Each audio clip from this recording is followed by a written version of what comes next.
Thanks very much for the opportunity here today. I think what I'm going to do is just run you through why we decided that Sapphire would be a really valuable asset to the United States and as a company in particular. And so I talk about a national interest in algae biofuels because many of you have spent time here on Capitol Hill and you understand that in this town nothing happens, really seriously happens, if it's not in our national interest. And I think you have a lot of bosses that are talking about that today.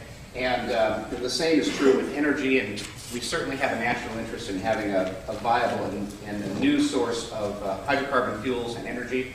And we face a very serious issue, sort of an inflection point, if you will, in the next 20 years.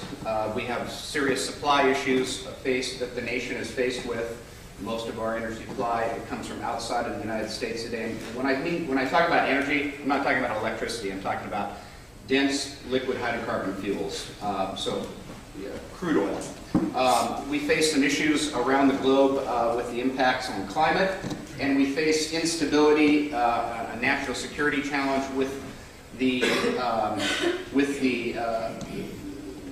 our interest in protecting supplies of those energy sources from abroad. And I think you'll see later on in the presentation just how serious the Department of Defense has sort of taken on the issue, and we feel very strongly that they're on the right track. You know, we were founded in 2007, and we aren't algae experts. We came to the business of algae with the concept that there had to be a better way to create energy, especially liquid transportation fuels. And we went on a serious hunt for the most scalable biological source of energy that we could find. And of course, everybody knows that the only free lunch on the planet is that energy that comes from the sun, those photons that hit the land and then are converted to energy storage in biological sources, primarily land-based or either land-based plants or aquatic plants. And we decided that you know, if you are looking for the most photosynthetically efficient plant on the planet Earth, algae is it. And then, of course, a little bit more investigation about algae is what you find is that about 98% of all the hydrocarbons that we use today were created from algae and diatoms about 400 million years ago. So the plant itself, the biological source of the energy that it creates itself, has a history of creating energy. So therefore, in biology, what we know, if Mother Nature's done it before, we can do it again. And so by applying modern science and biotechnology to the plant, and then sort of linking it to a model that's much similar to agriculture, we think that algae can be used as a viable source of and scalable source of renewable energy. So we were founded in 2007. We have a large-scale laboratory in Torrey Pines area, right by the golf course. So the Torrey Pines, the famous Torrey Pines golf course, where many of the algae companies that are well known in the country exist today. Synthetic Genomics is there. General Atomics is located right next door to us as well. And it's on the Scripps at UCSD campus. Scripps and UCSD have over 100 years of algae experience.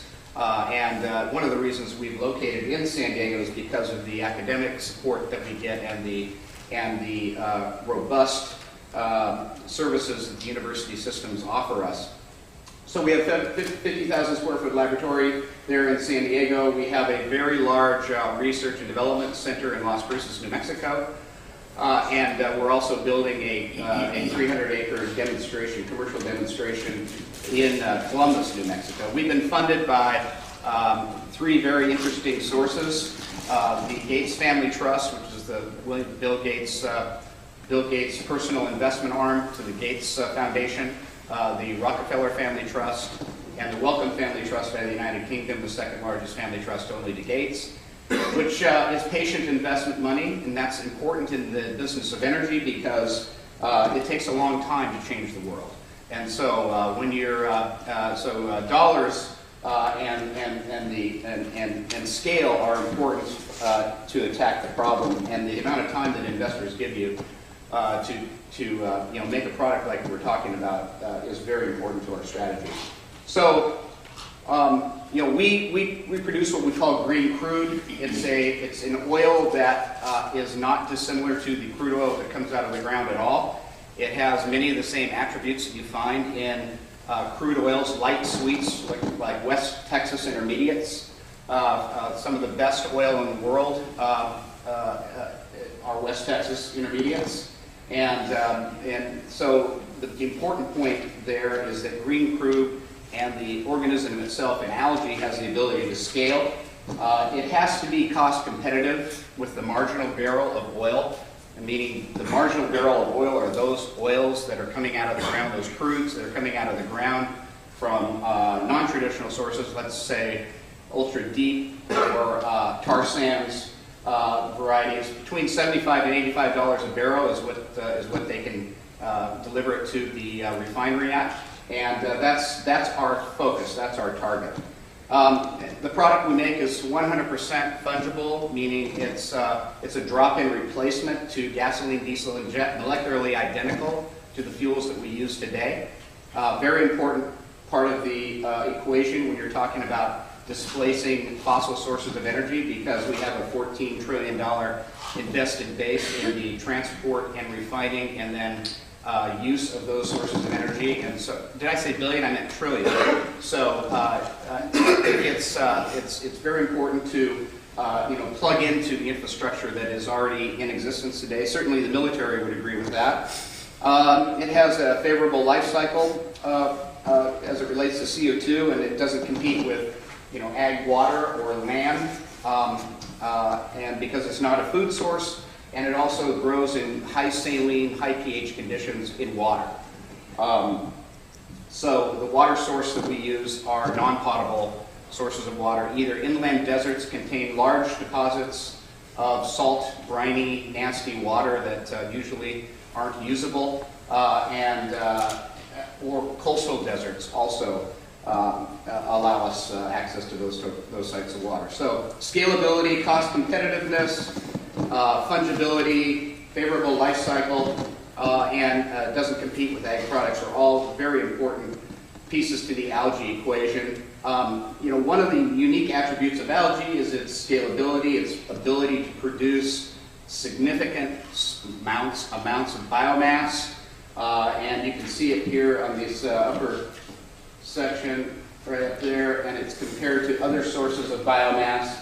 It has a tremendous ability to produce large quantities of product, which is an important part of the scalability equation, but also an important part of the cost competitive equation. And I talked about the marginal barrel of oil, and those are these sources of oil right up in here that are the primary sources of oils that are filling the gaps of our continued rising demand in oil supply and need.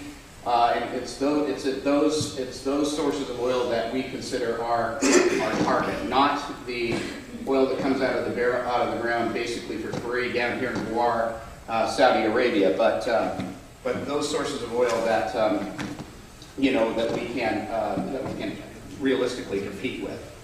So why? We know a lot about waterborne agriculture. It's actually one of the largest crops that we grow in the world. 375 million acres today are grown every year in waterborne agriculture. It's primarily rice. It serves about 27% of the world's dietary energy supply, and it's grown in shallow paddies. This model is not dissimilar to where we hope to be in the next 10 to 15 years, and that is this intersection between biotechnology and energy and agriculture is what we are endeavoring to make.